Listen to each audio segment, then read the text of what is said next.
Alright, nongeye kubasuhuza nanone. Iyi ni video ya gatatu mbere kuko tulogingamo kuri Traffic Moonsum. So, kuri Traffic Moonsum nanone iyo umaze kugeraho kandi ahangaha kuri sign in mu gihe mukoresheje website birashoboka.com. So, mwamara kugera mugakanda kuri buto yanditseho sign in, urabona baguha username, passcode na touring number. So username, password, na touring number 63A7. Login. So maze rero. So murabona hano hejuru urabona ko hari countdown. So i countdown ni amasegonda ya mbere bakoresha bari gukora advertisement. I hano hasi ni urugero rwa advertisement abantu babapay. Uyu ni umwe mu bantu b'abayoboke ba Traffic Moonsum wa pay already kugira ngo abantu barebe iyi site. Wana ndogenzemo nje kuri site, ikintu cya mbere mpise mbona ni site hano hasi. So ibi byo hasi ntago ari ngombwa kubipengaho attention, icyo mukenye ni aha hejuru. So nako bavuze ngo thank you for viewing the site dashboard. So namwe nuko mubigenza. Rero maze kwinjiramo bwa mbere hari utuntu ngira ngo mubone neza. Icya mbere muhita mubona ko aha hari account status. Kuri mwe mwese mubikoze bwa mbere bivuga ko biri not approved. Ni ngombwa ko muhakanda, mwamara kuhakanda mugahita making sure yuko mushyizeho ID yanyu. Murumva mwamara kwishyiraho mukabya uploadinga kugira ngo babashe kumatchinga information zanyu ziriho. Okay, bifata umunsi umwe cyangwa se nk'iminsi ibiri kugira ngo barebe neza ko information mwatanze zingana.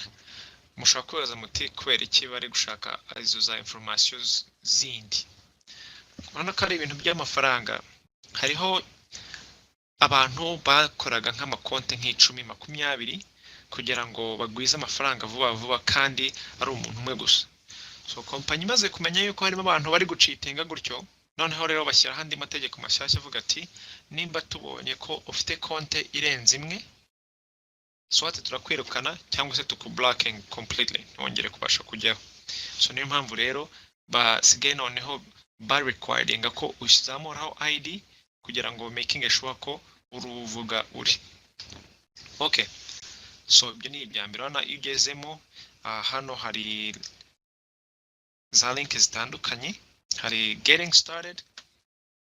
Ibi byose biri mu Cyongereza by the way. So hangaha nibyo bahita bakubwira ati ibi wabikoze, nimba utarabikora bari kuguha from 1 2 3 4 5 ibyo ugomba gukora. Okay, twongere tugarukemo hano. Ikindi cya kabiri ngira ngo mumenye neza ni import. Urabona ahasi bavuze ngo to receive referral link, earning from cash links, ureka bwa buryo bwa mbere, and share in the site revenue, you must be qualified. Ibyo nakubwiye ngo ibyo basaba nuko mugomba kuba mwaklikinze inshuro 10 ku munsi, kandi muri izo inshuro ku munsi iyo igihe cyarangiye ntago baguhemba. So murabona kuri ngewe ndacyafite amasaha 5 mbere yuko mbese be running out. So biramfasha, it's my own way yo kugira ngo aya masaha tarangira nkomeze guhembwa. Reka ndabibereka in real time byo ndi kuvuga mu kanya. So bwa buryo bwa mbere cash link, murabona hanga are available for me. Bari kumbwa ngo kari cash link, click here to go to cash link, free to click and get paid. Kambibereke. So urabona hari amasense abiri na 0.01.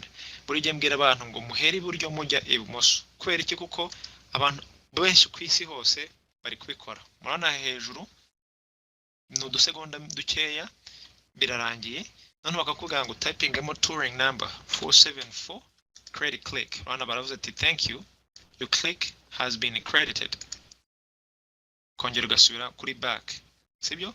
Reka nanone nongere mbereke kugira ngo tuze kumvikana. Hano muri uyu mwanya mfite amadolari 6 n'ibice 2.84. Reka ngende nongere nkande kuri link. Murako ko nabwiye ko bahita bagupeya ako kanya. Okay, 286. Okay, credit. Okay, dore n'indi y'amasense abiri. So reka rambereka akantu kari interesting. Bana ku masense abiri bifata almost umunota umwe kugira ngo birangire. So abantu benshi barwanira amasense abiri kuko ariyo mbese menshi kurushaho.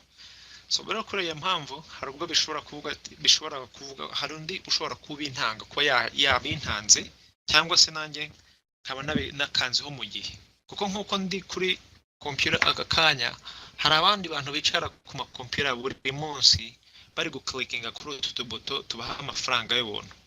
Mwabonye ko nta faranga na rimwe nari nashyiramo, aho uri wawe nawe biri available, ushobora kubikora ugatangira kuyabona ayo mafaranga. Nibyo nababwiraga nti waba utanafite n'ifaranga na rimwe bashobora gutangira kugupeya aka kanya, noneho wamara kuyagwiza ukagera no kujya gushora imari muri ariya mafaranga yandi maremare amanini kwa. Okay, katore nimba nta wundi wari ntanze, nongere nishyiremo touring number 75 credit. Rana sorry, ad expired. So iyo rero bivuze ngo ad expired hari undi wayintanze. Okay, me nta kibazo, hari nandi masense abiri bongeye kumpa ariko ntago nyitaho ko nigiye cyanjye mba ntaye. So urabona cya gihe bana hari 6 n'ibice 2.84, ubu dufite 6 ibice 2.85. Urabona ko automatically bahita baguha amafaranga ukoreye. So nanone bari kumbwira ko mfite cash link ariko ubwo ntago mbikomeza. So narindi kugira ngo mbereko ko winjiramo nuko umaking sure ko igihe cyawe gihari hano. Oh yeah, reka actually mbibereke. So cyangwa reka wenda nkora indi video. Okay, reka nkora indi video kugira ngo tugabanye umwanya wo kugira wa demonstration. Murakoze.